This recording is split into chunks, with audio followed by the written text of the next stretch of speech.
Bonjour à tous et bienvenue sur notre chaîne. Ici on transforme la dictée en un moment chill. Fini la corvée, place au plaisir des mots et à la découverte littéraire.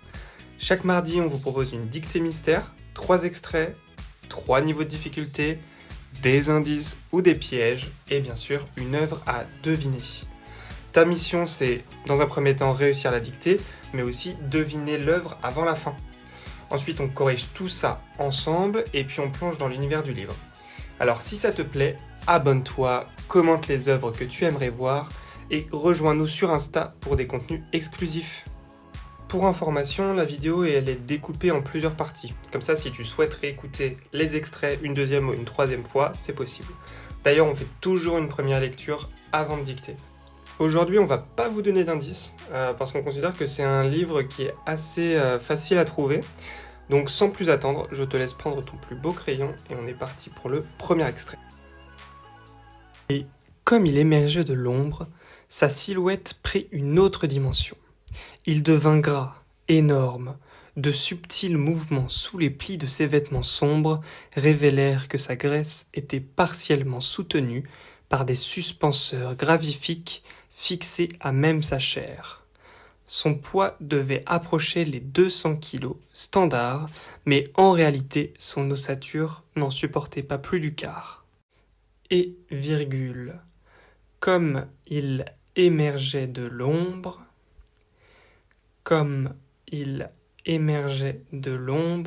virgule, sa silhouette prit une autre dimension. Point. Il devint gras, virgule, énorme. Il devint gras, virgule, énorme, point. De subtils mouvements sous les plis, de ses vêtements sombres,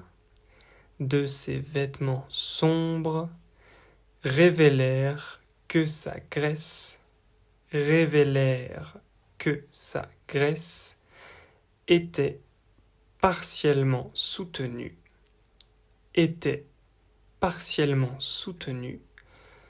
par des suspenseurs gravifiques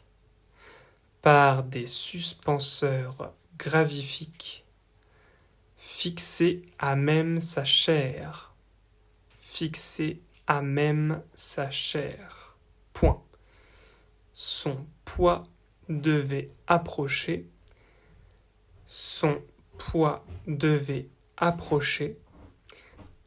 les 200 kg standard,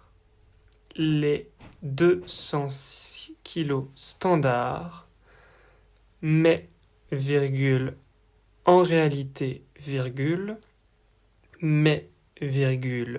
réalité,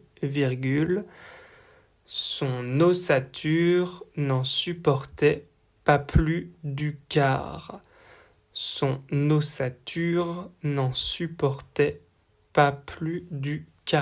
Point final. J'espère que cette courte description vous a permis de deviner l'œuvre, mais si vous ne l'avez pas encore, on passe tout de suite au deuxième extrait. Alors pour le deuxième extrait, on l'a un petit peu modifié pour éviter d'inclure des noms propres, parce que sinon ça donne plus d'indices et on a envie de vous rendre la tâche difficile. La musique entama une marche plus rapide, et avec ses hommes, il traversa l'arène en direction de la porte de Prudence que ne pouvaient franchir que ceux qui arboraient le ruban spécial d'identification. Il se félicitait de n'avoir jamais eu à utiliser cette porte et d'avoir eu rarement recours aux distracteurs. Mais en ce jour, il était bon de savoir qu'il pouvait en disposer. Les plans spéciaux recèlent parfois des dangers spéciaux. La musique entama une marche plus rapide.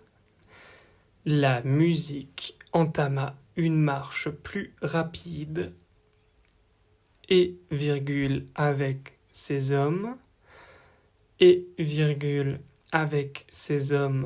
virgule, il traversa l'arène, il traversa l'arène en direction de la porte de Prudence, en direction de la porte de Prudence, que ne pouvait franchir que ceux, que ne pouvaient franchir que ceux qui arboraient le ruban, qui arboraient le ruban spécial d'identification. Spécial d'identification, point.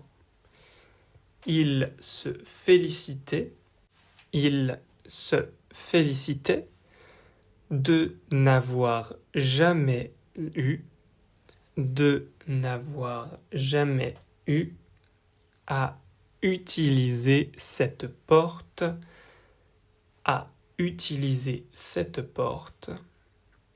et d'avoir eu rarement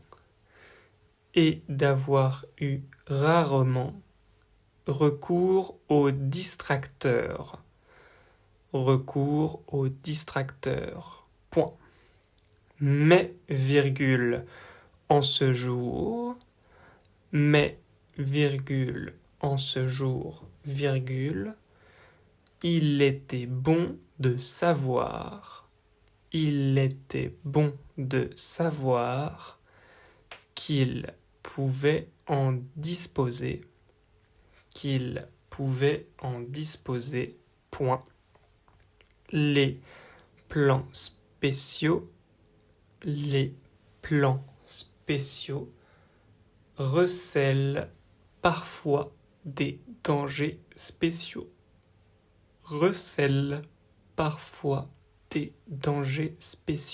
Point final. Alors là, on a peut-être abusé parce que c'est vrai que l'extrait 1 est plus utile pour trouver l'œuvre que l'extrait 2. Mais bon, on peut avoir des petits indices un peu plus présents dans l'extrait 2. Mais de toute manière, franchement, tu vas voir l'extrait 3, si tu as lu le livre, c'est dans la poche. On donne tous les termes, c'est vraiment super facile. Il détruisait les outils qu'il avait l'intention d'utiliser pour façonner la planète. Il activa son propre bouclier, se lança dans la bataille et abattit les 2 Harkonnen avant qu'ils sachent qui surgissait sur leurs arrières. Il esquiva l'attaque du 3e et lui trancha la gorge d'un entretissé impeccable, abandonnant le 4e au jeune Freeman pour se porter au secours du blessé qui saignait sur le sol. Et il parvint à le sauver, au moment où périssait le 6e et dernier Harkonnen. Il détruisait les outils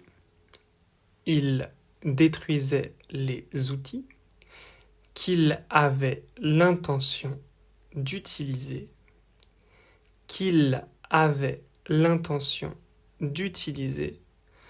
pour façonner la planète,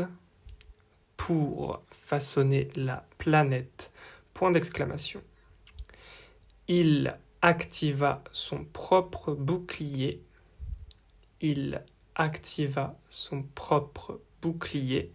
virgule, se lança dans la bataille,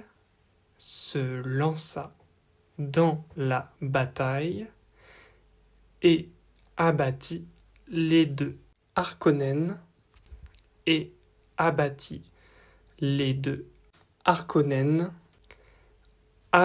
qu'il sache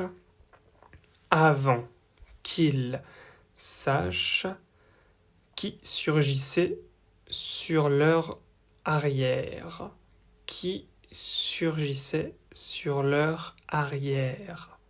Point. Il esquiva l'attaque du 3e,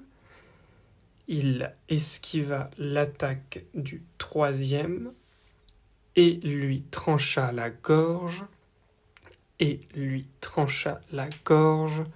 d'un entretissé impeccable, virgule, abandonnant le 4e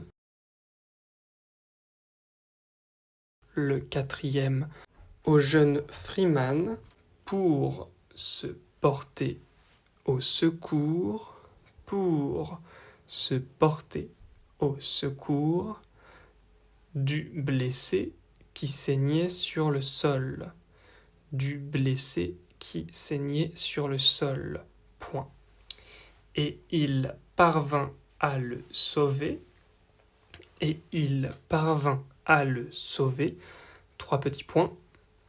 Au moment où périssait le 6e, au moment où périssait le 6e, et dernier Harkonnen,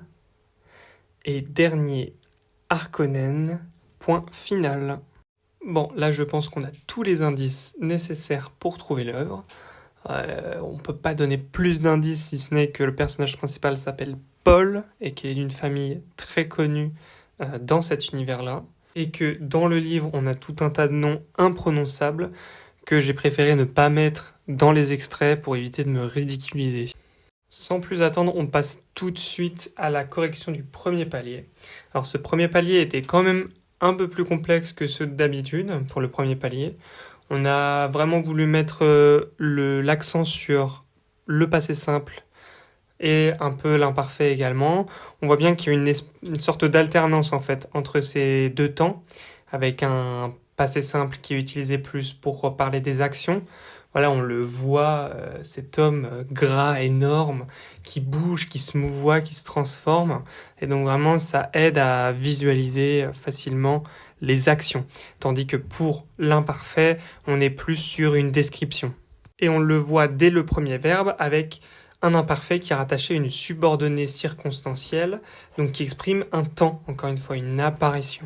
On a également quelques mots complexes, suspenseurs gravifiques par exemple, qui ne sont pas communs, c'est même un néologisme en fait, je pense. C'est-à-dire un terme qui a été employé et créé par l'auteur. On a aussi également ossature et silhouette aussi, qui est souvent employé mais où on peut faire quelques fautes quand même. Alors pour l'extrait 2, on voit apparaître des structures beaucoup plus complexes, avec par exemple une subordonnée relative à la fin de la première phrase. On a vraiment un double enchâssement, donc que ne pouvaient franchir que ceux qui arboraient.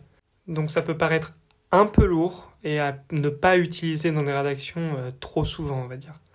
Ensuite, dans le deuxième paragraphe, on change un petit peu de structure de phrase, avec des temps composés avec avoir eu employé 2 fois.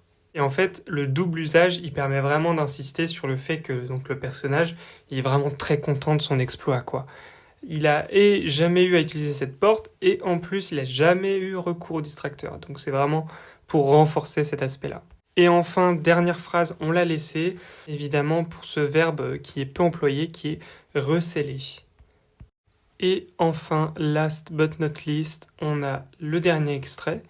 Donc là, on voit que c'est un extrait d'action vraiment intense, c'est-à-dire qu'on est en pleine baston, quoi. Ça se fracasse, et donc on utilise un max de passé simple pour montrer vraiment encore ce récit d'action très vif.